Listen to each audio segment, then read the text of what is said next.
Prophets and Kings by Ellen G. White. Chapter 39.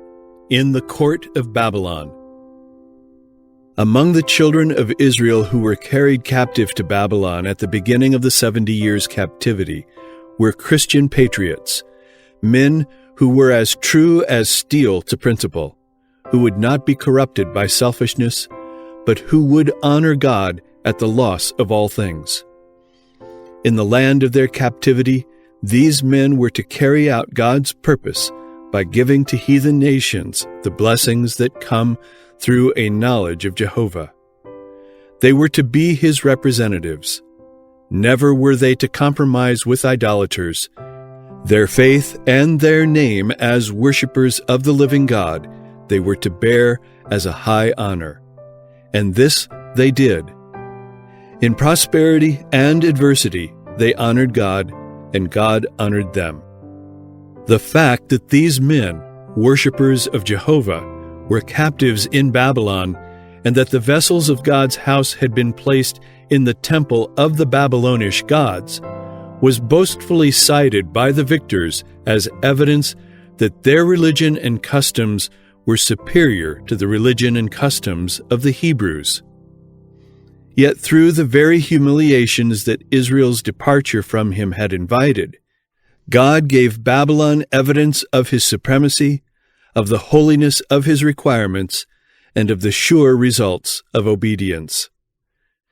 And this testimony He gave as alone it could be given, through those who were loyal to Him. Among those who maintained their allegiance to God were Daniel and his 3 companions, illustrious examples of what men may become who unite with the God of wisdom and power. From the comparative simplicity of their Jewish home, these youth of royal line were taken to the most magnificent of cities and into the court of the world's greatest monarch. Nebuchadnezzar spake unto Ashpenaz, the master of his eunuchs, that he should bring certain of the children of Israel, and of the king's seed, and of the princes, children in whom was no blemish, but well-favored, and skillful in all wisdom, and cunning in knowledge, and understanding science, and such as had ability in them to stand in the king's palace. Now among these were of the children of Judah, Daniel, Hananiah, Mishael, and Azariah. Seeing in these youth the promise of remarkable ability, Nebuchadnezzar determined that they should be trained to fill important positions in his kingdom.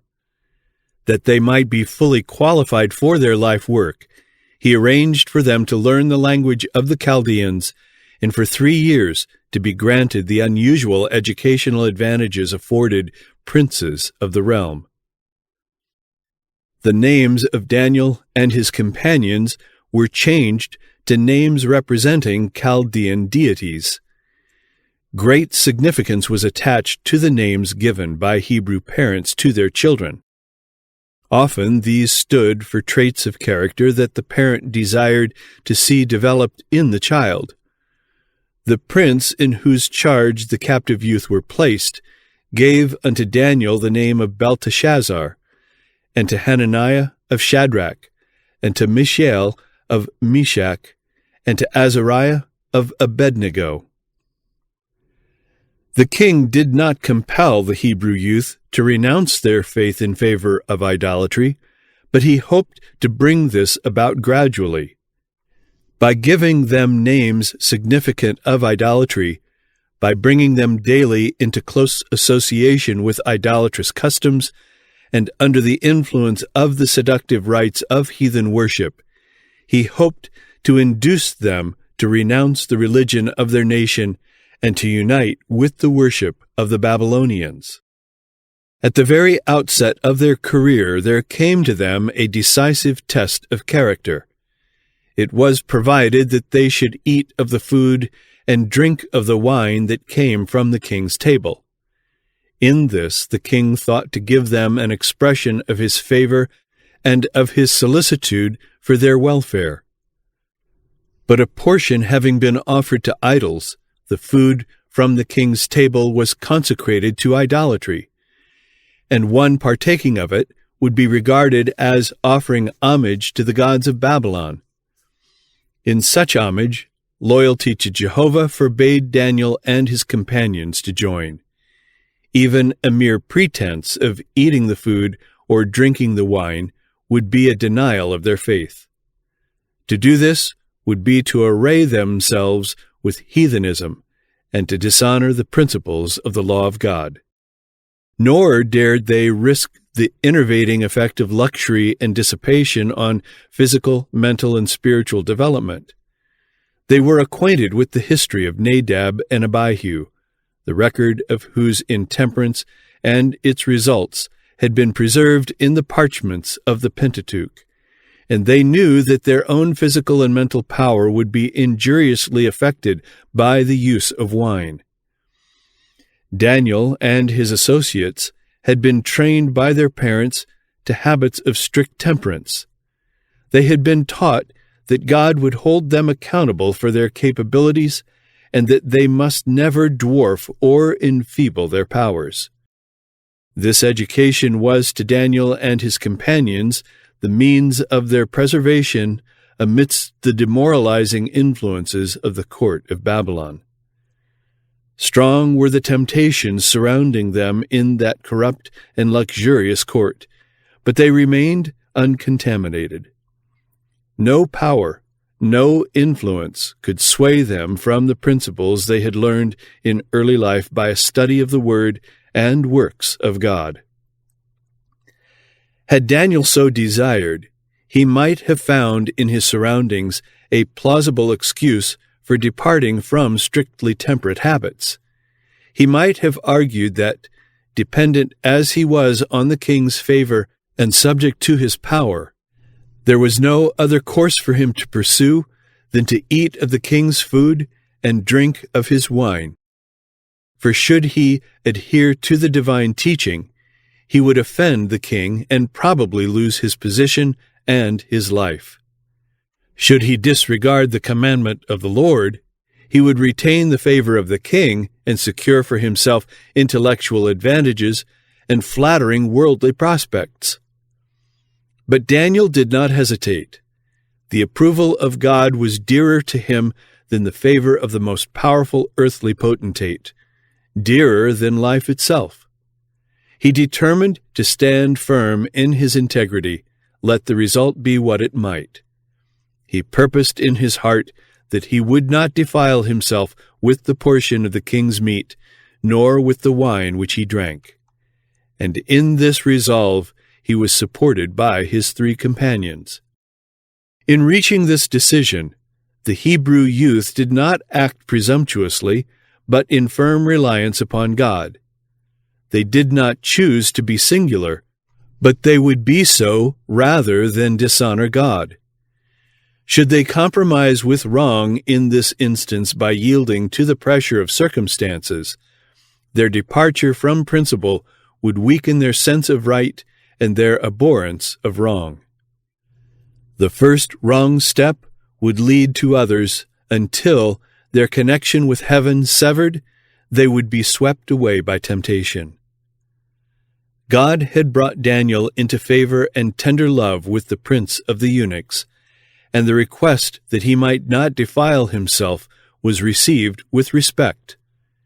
Yet the prince hesitated to grant it. "I fear my lord the king, who hath appointed your meat and your drink," he explained to Daniel. "For why should he see your faces worse liking than the children which are of your sort? Then shall ye make me endanger my head to the king." Daniel then appealed to Melzar, the officer in special charge of the Hebrew youth, requesting that they might be excused from eating the king's meat and drinking his wine. He asked that the matter be tested by a 10 days' trial, the Hebrew youth during this time being supplied with simple food, while their companions ate of the king's dainties. Melzar, though fearful that by complying with this request he would incur the displeasure of the king, nevertheless consented, and Daniel knew that his case was won. At the end of the 10 days' trial, the result was found to be the opposite of the prince's fears. Their countenances appeared fairer and fatter in flesh than all the children which did eat the portion of the king's meat. In personal appearance, the Hebrew youth showed a marked superiority over their companions. As a result, Daniel and his associates were permitted to continue their simple diet during their entire course of training. For 3 years the Hebrew youth studied to acquire the learning and the tongue of the Chaldeans. During this time they held fast their allegiance to God and depended constantly upon His power.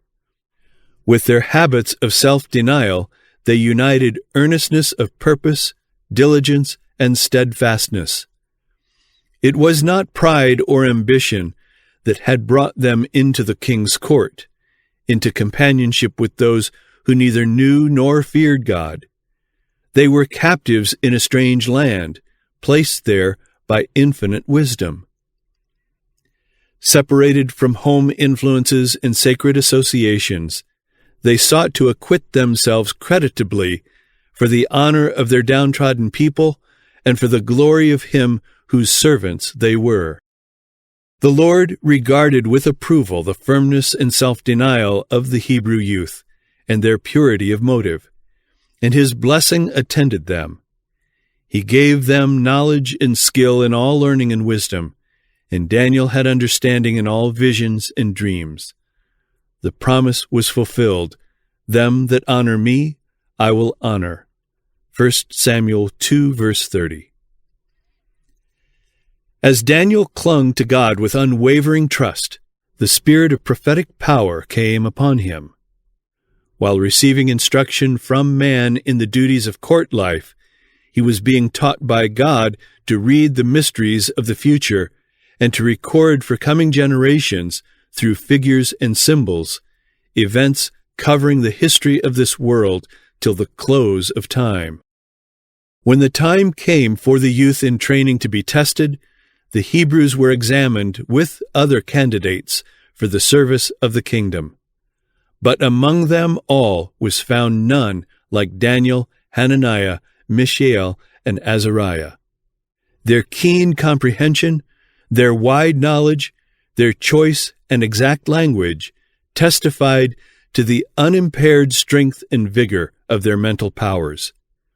In all matters of wisdom and understanding that the king inquired of them, he found them 10 times better than all the magicians and astrologers that were in all his realm. Therefore stood they before the king. At the court of Babylon were gathered representatives from all lands, men of the highest talent, men the most richly endowed with natural gifts, and possessed of the broadest culture that the world could bestow. Yet among them all the Hebrew youth were without a peer. In physical strength and beauty, in mental vigor and literary attainment, they stood unrivaled. The erect form, the firm, elastic step, the fair countenance, the undimmed senses, the untainted breath, all were so many certificates of good habits, insignia of the nobility with which nature honors those who are obedient to her laws. In acquiring the wisdom of the Babylonians, Daniel and his companions were far more successful than their fellow students, but their learning did not come by chance. They obtained their knowledge by the faithful use of their powers, under the guidance of the Holy Spirit. They placed themselves in connection with the source of all wisdom, making the knowledge of God the foundation of their education. In faith, they prayed for wisdom, and they lived their prayers. They placed themselves where God could bless them. They avoided that which would weaken their powers, and improved every opportunity to become intelligent in all lines of learning. They followed the rules of life that could not fail to give them strength of intellect. They sought to acquire knowledge for one purpose, that they might honor God. They realized that in order to stand as representatives of true religion amid the false religions of heathenism, they must have clearness of intellect and must perfect a Christian character. And God Himself was their teacher. Constantly praying, conscientiously studying, keeping in touch with the unseen, they walked with God as did Enoch.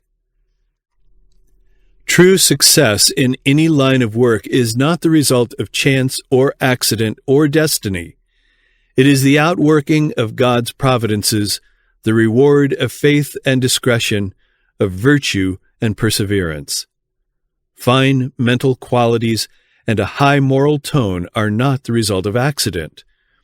God gives opportunities. Success depends upon the use made of them. While God was working in Daniel and his companions to will and to do of His good pleasure, they were working out their own salvation. Philippians 2, verse 13. Herein is revealed the outworking of the divine principle of cooperation, without which no true success can be attained.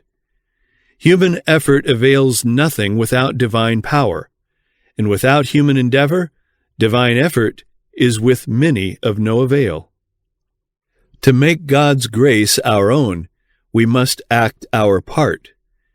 His grace is given to work in us, to will and to do, but never as a substitute for our effort. As the Lord cooperated with Daniel and his fellows, so He will cooperate with all who strive to do His will. And by the impartation of His Spirit, He will strengthen every true purpose, every noble resolution. Those who walk in the path of obedience will encounter many hindrances. Strong, subtle influences may bind them to the world, but the Lord is able to render futile every agency that works for the defeat of His chosen ones. In His strength, they may overcome every temptation, conquer every difficulty. God brought Daniel and his associates into connection with the great men of Babylon, that in the midst of a nation of idolaters they might represent His character. How did they become fitted for a position of so great trust and honor? It was faithfulness in little things that gave complexion to their whole life. They honored God in the smallest duties, as well as in the larger responsibilities. As God called Daniel to witness for Him in Babylon, so He calls us to be His witnesses in the world today. In the smallest as well as the largest affairs of life, He desires us to reveal to men the principles of His kingdom. Many are waiting for some great work to be brought to them, while daily they lose opportunities for revealing faithfulness to God. Daily they fail of discharging with wholeheartedness the little duties of life. While they wait for some large work in which they may exercise supposedly great talents, and thus satisfy their ambitious longings, their days pass away. In the life of the true Christian, there are no non-essentials. In the sight of omnipotence, every duty is important. The Lord measures with exactness every possibility for service. The unused capabilities are just as much brought into account as those that are used. We shall be judged by what we ought to have done, but did not accomplish because we did not use our powers to glorify God. A noble character is not the result of accident. It is not due to special favors or endowments of providence. It is the result of self-discipline, of subjection of the lower to the higher nature, of the surrender of self to the service of God and man. Through the fidelity to the principles of temperance shown by the Hebrew youth, God is speaking to the youth of today. There is need of men who, like Daniel, will do and dare for the cause of right. Pure hearts, strong hands, fearless courage are needed, for the warfare between vice and virtue calls for ceaseless vigilance. To every soul, Satan comes with temptation in many alluring forms on the point of indulgence of appetite. The body is a most important medium through which the mind and the soul are developed for the upbuilding of character. Hence it is that the adversary of souls directs his temptations to the enfeebling and degrading of the physical powers. His success here often means the surrender of the whole being to evil. The tendencies of the physical nature, unless under the dominion of a higher power, will surely work ruin and death. The body is to be brought into subjection to the higher powers of the being. The passions are to be controlled by the will, which is itself to be under the control of God. The kingly power of reason, sanctified by divine grace, is to bear sway in the life. Intellectual power, physical stamina, and the length of life depend upon immutable laws. Through obedience to these laws, man may stand conqueror of himself, conqueror of his own inclinations, conqueror of principalities and powers, of the rulers of the darkness of this world, and of spiritual wickedness in high places. Ephesians 6, verse 12. In that ancient ritual which is the gospel in symbol, no blemished offering could be brought to God's altar. The sacrifice that was to represent Christ must be spotless. The Word of God points to this as an illustration of what His children are to be, a living sacrifice, holy and without blemish. Romans 12, verse 1, Ephesians 5, verse 27. The Hebrew worthies were men of like passions with ourselves, yet, notwithstanding the seductive influences of the court of Babylon, they stood firm, because they depended upon a strength that is infinite. In them a heathen nation beheld an illustration of the goodness and beneficence of God and of the love of Christ.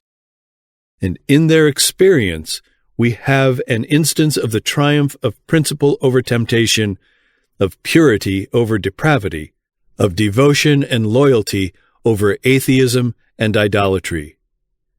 The spirit that possessed Daniel, the youth of today may have. They may draw from the same source of strength, possess the same power of self-control, and reveal the same grace in their lives, even under circumstances as unfavorable. Though surrounded by temptations to self-indulgence, especially in our large cities, where every form of sensual gratification is made easy and inviting, yet by divine grace their purpose to honor God may remain firm. Through strong resolution and vigilant watchfulness, they may withstand every temptation that assails the soul.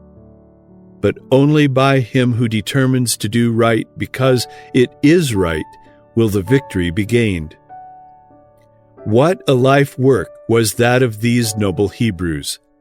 As they bade farewell to their childhood home, little did they dream what a high destiny was to be theirs. Faithful and steadfast, they yielded to the divine guiding so that through them God could fulfill His purpose. The same mighty truths that were revealed through these men, God desires to reveal through the youth and children today. The life of Daniel and his fellows is a demonstration of what He will do for those who yield themselves to Him, and with the whole heart seek to accomplish His purpose.